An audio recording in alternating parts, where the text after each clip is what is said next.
Jaguars and pumas are sympatric creatures, meaning that while they have clear outward differences, they are genetically related wildcats that have learned to coexist in the same spaces.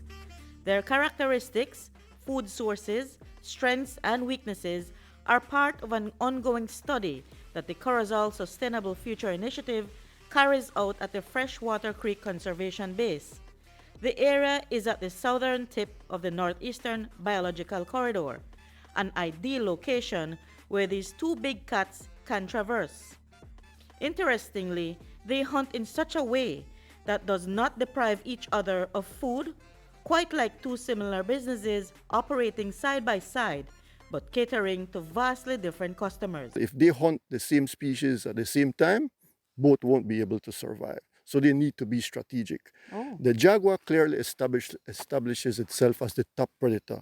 So it gets first choice as to when it wants to hunt, where it wants to hunt, what it wants to eat. According to Dr. Omar Figueroa, an expert heading the research on jaguars and pumas at the research facility, jaguars rely more on the strength of their jaws to choose their prey, as opposed to pumas, which bank on their agility to outsprint their prey. The puma is more agile than the jaguar. So the puma is able to hunt these species that are more agile out there. Whereas the jaguar doesn't need all that agility because it's so powerful. It basically can crush anything that it comes in contact with.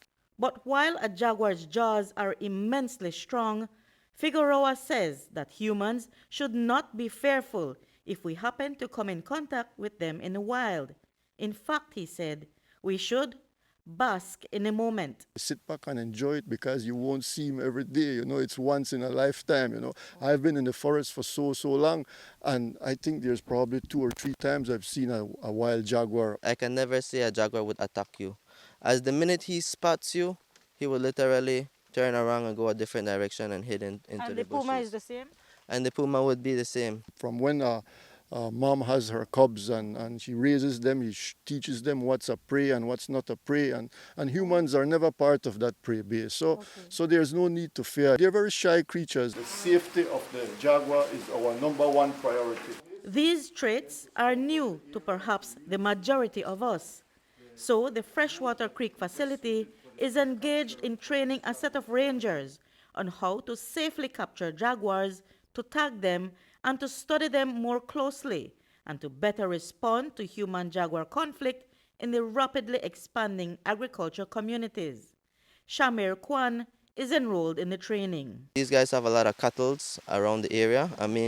Around the borderlands, which for a jaguar, that would be an easy prey. Then from time to time, we know they would actually shoot them and kill them, right? So what we would normally do, we would try to identify which jaguar would be the problematic jaguar. So usually we would go out, set out our camera traps and stuff, get the details first, and now that we are going to be capture experts, safely capture experts, then we will start to take them in. Kwan said based on what they gather of the offending wildcats, the team will decide whether they can rehabilitate them, relocate them, or whether they would need to become ambassadors for their species at the Belize Zoo. That's where a lot of us come in close proximity with these creatures and get a chance to marvel at their unique beauty. But Belize's largest wildcats are under threat from humans. We haven't reached to the point where we can classify the jaguar as endangered, but certainly if current trends continue, we will get to that point. What you have up here is essentially a human-dominated landscape. If you look at the northeastern biological corridor, you can see on both sides how agriculture is starting to encroach on it. Now, agriculture is extremely important for a country, but at the same time, we need to understand that if we don't pay attention to the ecology of our natural systems, we will doing a disservice to the very same population that we're trying to protect. And that's where the NGO's emphasis lies, in making recommendations that would allow for development and agricultural expansion, but not at the risk of rendering these gorgeous creatures extinct. If we begin to lose what we have in the marine environment and in the terrestrial environment, that industrial base that tourism offers will start to fade away. If you remove jaguars and pumas, you'll have an explosion in some of the animals that they feed on. Yeah. And if you start to have an explosion in those populations, then whatever those populations eat will become depleted. Yeah. And the whole system begins to fall apart.